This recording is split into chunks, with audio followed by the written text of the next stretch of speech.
राम काज लग तब अवतारा। राम काज लगी तब अवतारा। राम काज लगे तब अवतारा। राम काज लगी तब अवतारा। सुनतहि भयउ पर्वताकारा। सुनतहि भयउ पर्वताकारा।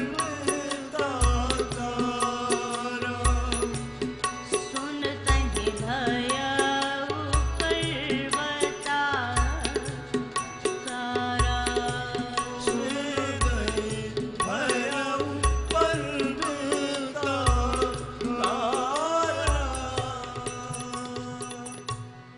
गोस्वामी जी ने बड़े सुंदर भाव से लिखा, राम काज लगी तब अवतारा, सुनतहि भयउ पर्वताकारा।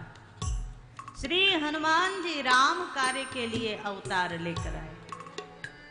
अच्छा, हनुमान जी का मैनेजमेंट जबरदस्त है। आप हनुमान जी का जीवन देखो। राम जी का आदेश मिल जाए फिर तो हनुमान जी काल से भी लड़ जाए, बिना आदेश के भी। हनुमान जी वो तत्व है, वो व्यक्तित्व है जो विचार और कर्म दोनों में बैलेंस करके चलते हैं। कई लोग ऐसे मिलेंगे दुनिया में, ये सोचते बहुत हैं पर करते कुछ नहीं। कई लोग ऐसे मिलेंगे जो कर देते हैं पर सोचते कुछ नहीं। पर दोनों की बराबर आवश्यकता है। विचार भी चाहिए और कर्म भी चाहिए। ऐसे में चिंतन करके देखो। जैसे हम लोग अगर व्यवहारिक भाषा में कह दें तो जोश भी चाहिए और उसके साथ होश भी चाहिए, है ना। और हनुमान जी महाराज वो हैं जिनके जीवन में जोश भी है तो होश भी। आज के युवाओं को विशेष रूप से हनुमान जी से प्रेरणा लेनी चाहिए। आज के बच्चों को अगर अपना गुरु बनाना है, आदर्श बनाना है, तो हनुमान जी को बनाना चाहिए। हनुमान जी का जीवन देखो कितना संतुलित है। श्री भगवान ने भेज दिया कि आप जाइए और श्री जानकी का पता लगा करके आइए। श्री हनुमान जी किसी भी कार्य को करने से पहले सोचते हैं, विचार करते हैं और बाद में होश रखते हैं, बाद में जोश का प्रयोग करते हैं। पुर रखवारे देख बहु कपिमन कीन विचार। क्या किया? गोस्वामी जी कहते हैं हनुमान जी जब आए ना लंका की भूमि में तो चारों तरफ बड़े बड़े रक्षकों को देखा। हनुमान जी ने पहले विचार किया और विचार करने के बाद हनुमान जी ने निर्णय लिया। क्या निर्णय लिया? बोले अति लघु रूप धरो निस नगर करो पैसार।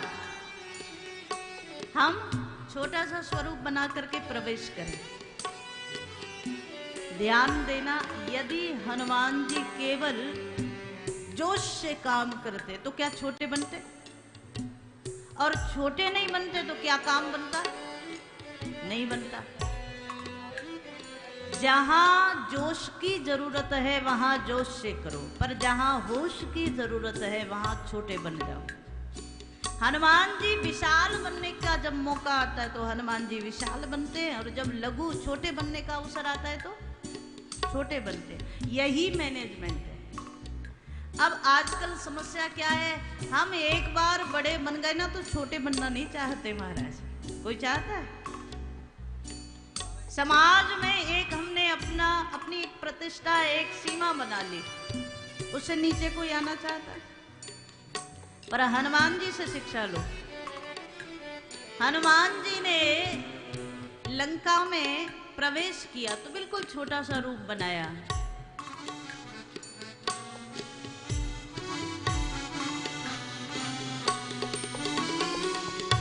मसक समान रूप कपिधरी, मसक समान रूप कपिधरी, लंकहि चले सुमीर नर हरि, लंकहि चले सुमीर नर हरि, लंकहि चले सुमीर नर हरि। लंकहि चले सुमीर नर हरि। मसक समान रूप कपि धरी। श्री हनुमान जी ने मसक कहते हैं, एक तो अर्थ है मच्छर के समान, मसक मतलब मच्छर के समान, और मसक का एक अर्थ है कि हनुमान जी ने बिल्ली के बराबर स्वरूप लिया। अब किस रूप में आप मानते हैं ये आपके ऊपर है, पर दो रूप, मसक शब्द का दो अर्थ होते हैं, एक तो बिल्ली के बराबर, एक मच्छर के बराबर। इतना छोटा स्वरूप बना करके हनुमान जी ने लंका में प्रवेश किया। जो सुरसा के सामने 100 योजन के बन गए। सुरसा जब आई तो 100 योजन के हनुमान जी हो गए, लेकिन बाद में वही छोटे स्वरूप बना लेते हैं। जब सुरसा ने बड़ा मुख किया तो हनुमान जी छोटे रूप में सुरसा के मुख में चले गए। लंका में प्रवेश करते हैं तो छोटा स्वरूप बना लेते हैं। मतलब सीधा सा है महाराज, पहले विचार करते हैं, विचार करने के बाद लगता है कि बड़ा बन के राम कार्य हो सकेगा तो बड़े बन जाते हैं, फिर सोचते नहीं नहीं छोटा बन के होगा तो छोटे बन जाते हैं।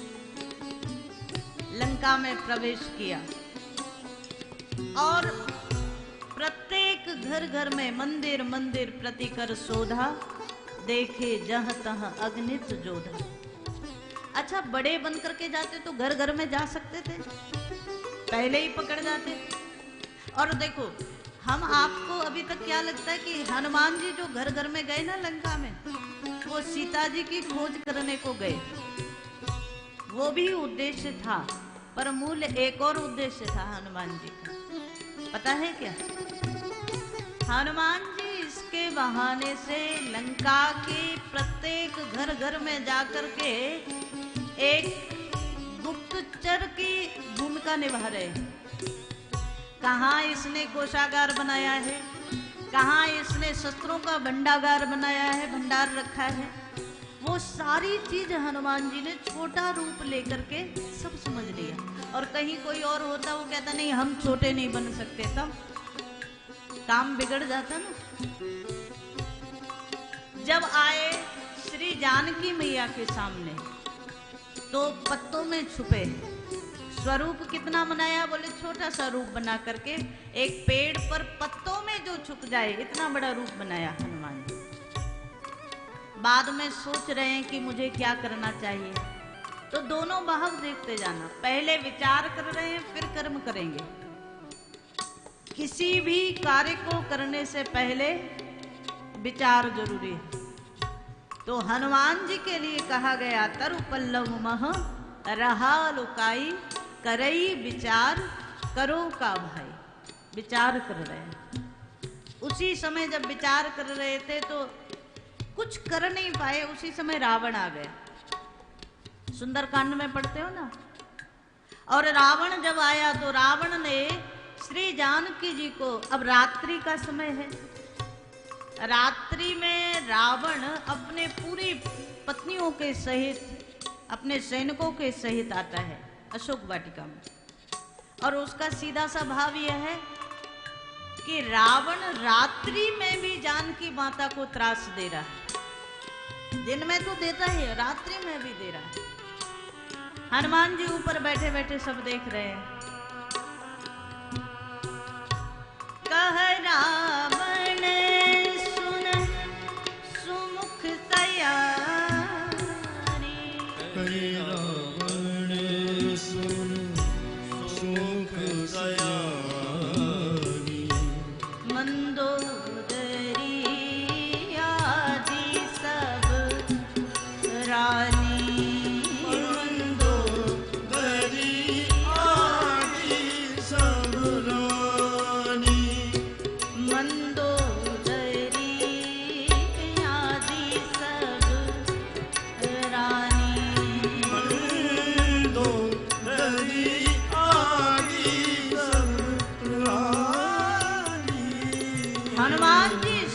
रहे थे कि कैसे जानकी मैया से अपनी बात कहूं, तब तक रावण आ गया। हनुमान जी ऊपर बैठे और रावण ने जानकी जी को प्रताड़ित करना प्रारंभ किया। पहले लोभ दिया। लोभ किस चीज का? कहा अगर तुमने एक बार मेरी ओर प्रेम भरी दृष्टि से देख भी लिया। देखो मानस एक ऐसा ग्रंथ है, मानस एक ऐसा सागर है कि एक एक बूंद भी मोती है। रावण क्या बोलता है? एक बार मेरी ओर देख भर लो, इतने करने से ही मैं आपको लंका की पटरानी बना दूंगा, मंदोदरी को आपकी दासी बना दूंगा। लेकिन हनुमान जी ऊपर बैठे हुए चिंतन कर रहे और सोच रहे हैं, अभी जानकी मैया से परिचय नहीं हुआ, लेकिन हनुमान जी सोच रहे हैं कि इस प्रश्न का उत्तर जानकी मैया क्या देती, ये महत्वपूर्ण है। जानकी जी ने एक तिनका उठाया, तृणधर ओट कहत वैदेही। एक तिनके की ओट से जानकी जी बोल रही, मतलब सीधा देखा भी नहीं रावण की ओर। और बोली क्या? जानकी मैया जो बोली है वो भारत की सभ्यता, भारत की संस्कृति का सीधा सीधा परिचय। जानकी मैया ने कहा, रावण तूने कभी ऐसा देखा है कि जुगनू के प्रकाश में कमल नहीं खिल जाए, कमल खिल जाए? कभी ऐसा होता है? रावण ने कहा नहीं नहीं, सूर्य के प्रकाश में कमल खिलता है। तो भारत की ये देवी शेरनी बनकर के दहाड़े अशोक वाटिका में रात्रि के समय, रावण तू जुगनू के बराबर है और मेरे भगवान सूर्य के बराबर है, तो मैं जानकी केवल और केवल मेरी प्रसन्नता तो भगवान श्री राम के साथ है, तेरे साथ तो कभी हो ही नहीं। श्री हनुमान जी ऊपर से देख रहे, रावण ने तलवार निकाली, या तो प्रेम से मेरी बात मान ले या फिर मैं तेरा सर धड़ से अलग कर दूं। हनुमान जी फिर सोचने लगे कि अब जानकी मैया क्या उत्तर देंगे, क्योंकि जब प्राणों पे बन जाए ना, तब तो व्यक्ति धर्म भी छोड़ देता है, सत्य भी छोड़ देता है। कई लोग कहते हैं कि महाराज जब ज्यादा संकट काल हो, आपत्ति काल में धर्म चला जाए तो कोई बात नहीं। लोग कहते हैं ना, आपत्ति काल में धर्म चला गया। एक बार कोई सज्जन कह रहे थे कि हमारा मंगलवार का व्रत होता है। हमने कहा बड़ी अच्छी बात है, व्रत करते हैं। फिर कहा जितनी शादियां होती हैं वो सब मंगलवार को ही होती हैं, तो जितने कार्ड घर में आते हैं तो मंगलवार के ही आते हैं। तो हमने भी सोच लिया कि आपत्ति काल में धर्म चला जाए तो चला जाए। हमने कहा क्या मतलब?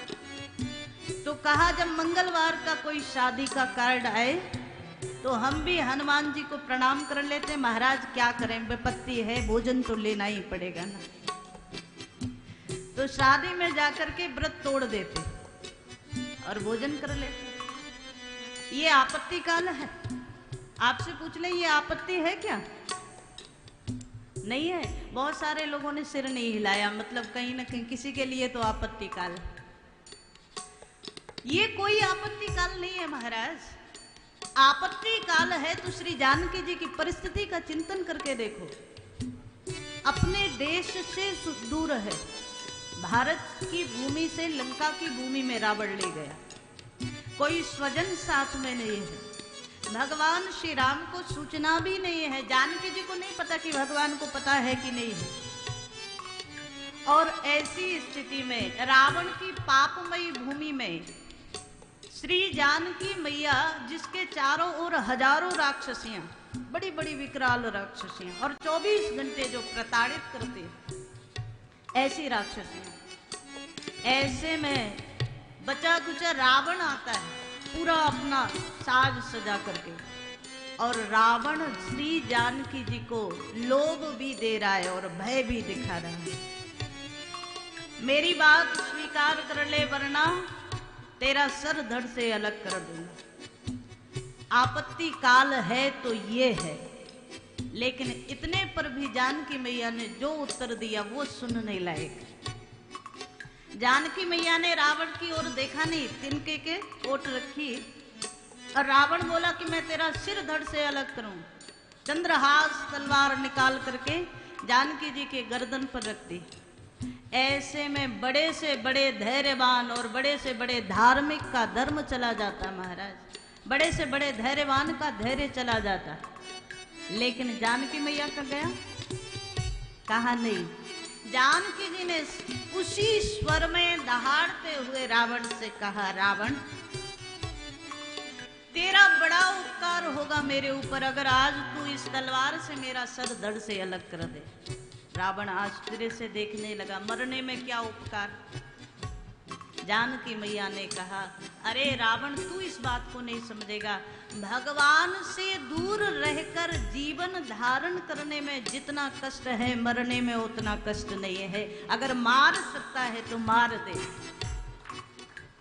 अगर मार सकता है तो मार दे, पर राम को छोड़कर किसी और का ध्यान भी मैं नहीं कर सकती। रावण ने देखा कि मरने से भी जिसको भय नहीं है उसके लिए क्या कहे राम। और हनुमान जी सब देख रहे हैं, ऊपर बैठे हुए चिंतन कर रहे हैं, विचार कर रहे हैं, करई विचार करूं का भाई। और रावण की ये सब बातें जो हनुमान जी सुन रहे थे, मंदोदरी ने हाथ पकड़ लिया रावण का, क्या कर रहे हो? एक पर स्त्री को बल के आधार पर अपना बनाने की कोशिश कर रहे हो, ये अधर्म है, छोड़ दो इसको। हनुमान जी ऊपर देख रहे हैं और हनुमान जी को दो बातें इससे लगी। क्या? दो चीज समझ में आई जब विचार किया तो। एक तो ये कि रावण के घर में ही रावण मारने वाला है तो बचाने वाला भी भगवान ने इसके घर में ही रख रखा है। मंदोदरी बचा रही है और रावण मारने के लिए तैयार है। तो हनुमान जी ने मानो सबको ये शिक्षा दी, संकेत दिया, सूत्र दिया, अगर कहीं मृत्यु का भी समय आ जाए तो भी भगवान पर भरोसा रखना, मारने वाला है तो वहां बचाने वाला भी जरूर है। एक बार विश्वास मत खोना, विश्वास रखना। दूसरी बात हनुमान जी की समझ आई, पता है क्या? रावण ने आज जानकी माता को बहुत खरी खोटी सुनाई, तलवार निकाल करके गर्दन पर रख दी। हनुमान जी ऊपर बैठे बैठे सोच रहे हैं, कहा वैसे तो भगवान ने आदेश नहीं दिया, आदेश इतना ही है, कहीं बल विरह वेग तुम आओ। जानकी जी को समझा कर संदेश देकर मुझे लौटना है। लेकिन हनुमान जी बोले, लौटते लौटते तुझे थोड़ा सा प्रसाद तो देकर जाऊंगा। तूने मेरी जानकी मैया को इतना दुखी किया है ना, तो लौटते लौटते थोड़ा सा एक नमूना भगवान की शक्ति का दिखा कर जाऊं। मानस में दर्शन आए। तब अनुचरी करौ पन मोरा, तब अनुचरी करौ पन मोरा, एक बार बिलोक मम ओरा, एक बार बिलोक मम ओरा, तृण धर ओट कहत वैदेही। हरि बोल। कहत वैदेही, सुमिर अवधपति परम स्नेही। सुमिर अवधपति परम स्नेही। आज लंका की भूमि में हनुमान जी ने ये सूत्र दिया, केवल जोश से काम नहीं होगा, होश भी जरूरी है। पहले विचार करते हैं और बाद में आप लोग लीला का दर्शन करते हैं कि देख परम बिरहा कुल सीता, सीता जी को भी शांत किया और फल खाने के बहाने से आए अशोक वाटिका में। अशोक वाटिका में 2-4 फल खाए और बाद में वाटिका को उजाड़ना शुरू किया। रावण के राक्षस लोग आए, हनुमान जी से युद्ध हुआ। और हनुमान जी का मूल उद्देश्य क्या है? राक्षसों से युद्ध करना उद्देश्य नहीं है। उद्देश्य है रावण को भगवान की शक्ति का परिचय देना। जब मेघनाद आया और मेघनाद ने ब्रह्मास्त्र में बांधा हनुमान जी को और लेकर आया रावण के दरबार में। हनुमान जी आए तो हनुमान जी निर्भीक होकर प्रवेश करते। दरबार कैसा है? कहा बड़े बड़े देवता लोग भी रावण के दरबार में हाथ जोड़ करके खड़े हैं। काल को भी जिसने अपने सोने वाले पलंग के सिरहाने बांध रखा है हथकड़ियों में, वो रावण। प्रभाव ऐसा है महाराज, बड़े बड़े देवता भय से कांप रहे हैं और हनुमान जी निर्भीक प्रवेश करते। मानस का दर्शन। रावण ने कहा तुझे मौत से डर नहीं लगता? मैं साक्षात मृत्यु ही हूं, मुझसे तुझे डर नहीं लगता? हनुमान जी बोले डर लगे तो तुझे लगे, मुझे लगने की जरूरत नहीं। क्यों? तो रावण को हनुमान जी कहते हैं उल्टा होई कह हनुमान। मृत्यु का डर तुझे होना चाहिए, मुझे नहीं होना चाहिए। रावण बोला देख तेरे बगल में मौत खड़ी है। राक्षस को आदेश दिया जाओ जाकर के इसका सर धड़ से अलग कर दो। जैसे ही राक्षस बगल में आकर के खड़ा हुआ तलवार लेकर के हनुमान जी के बगल में, रावण बोला देख तेरी बगल में मृत्यु खड़ी है, तुझे डर नहीं लगता? हनुमान जी बड़ी जोर से अट्टहास करके हंसे और बोले रावण मुझे इसलिए डर नहीं लग रहा क्योंकि मैं देख रहा हूं मौत मेरे बगल में खड़ी है, पर देख तुझे रही है, आने वाली तेरे ऊपर है, काम तेरा जल्दी खत्म होने वाला, मुझे इसलिए डरने की जरूरत नहीं। काल भी जिसके भय से भयभीत होता है, रावण के सामने हनुमान जी बोले मैं उसकी शरण में रहता हूं, काल भी जिसके सामने भयभीत होता है, तो तुझसे डरने की मुझे जरूरत नहीं। लेकिन हनुमान जी सोचने लगे कि रावण ने सबके सामने आदेश कर दिया जाओ इसका सर धड़ से अलग कर दो। ऐसे में कहीं राक्षस लोगों ने कर दिया काम तो आगे की लीला कैसे होगी? हनुमान जी सोच रहे, फिर विचार किया और जब विचार किया तो हनुमान जी को लगा विश्वास राम जी पर है महाराज, भरोसा है, जहां मारने वाला है वहां बचाने वाला भी कोई ना कोई जरूर होगा। उसी समय विभीषण का प्रवेश हुआ और विभीषण आए तो प्रणाम किया रावण को, बिल्कुल उसी समय आए हैं, आप मानस में सुंदरकांड में पढ़ते हो। रावण को प्रणाम किया और रावण से कह दिया कि भैया ये दूत है और दूत को मारना नहीं चाहिए, तो क्या करें? रावण को कह दिया कि कोई छोटा मोटा दंड देकर छोड़ दो। और जब दंड की बात आई तो हनुमान जी को हृदय से प्रसन्नता हुई कि मेरे भगवान ने मुझे बचा लिया। रावण ने तो मृत्यु दंड दे दिया था, पर भगवान ने बचाने वाले को इसके घर से ही भेज दिया, इसी का छोटा भाई, और ये इसका छोटा भाई ही मुझे बचाने आ गया। अच्छा एक और बात, अगर भगवान की कृपा ना रही होती तो रावण जैसा व्यक्ति किसी की बात मानता है? आपने देखा कहीं किसी की बात मानता है?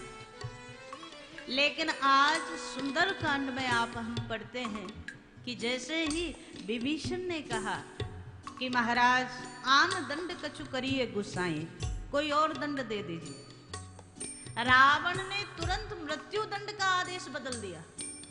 ये क्या है? ये भगवान की कृपा ही है।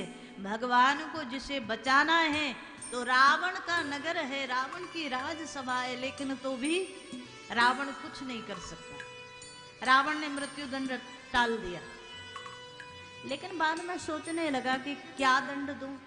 उसी समय मानस में दर्शन आया हनुमान जी को लगा कि कहीं इसको अपनी शूर्पणखा नाम की बहन याद ना आ जाए। लक्ष्मण जी ने क्या किया था शूर्पणखा के साथ, आप सब जानते हो ना, नाक कान काट करके भेज दिया। तो आज हनुमान जी सोचे कि अगर इसे इस समय उसकी याद आ गई। अच्छा, ये सब जो लीला हुई, ये रावण ने जो भी किया वो अपनी बहन का बदला लेने के भाव से ही तो किया, शूर्पणखा का बदला लेने के लिए। ताके कर रावण कहूं मनहु चुनौती दीन। लक्ष्मण जी ने शूर्पणखा के नाक कान विहीन जब किया तो मानो इसके हाथ से सीधा सीधा युद्ध के लिए चुनौती दे दी।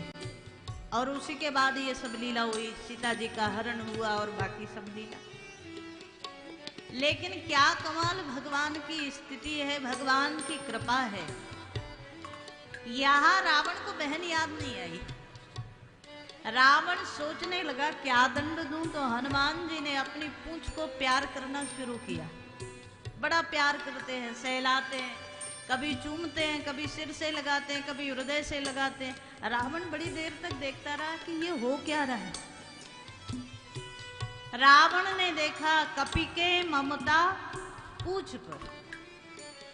अब देखो, अच्छा आप ये नहीं कह सकते कि रावण बुद्धिमान नहीं है। रावण बुद्धिमान है, हमारे आप से ज्यादा बुद्धिमान है कि नहीं।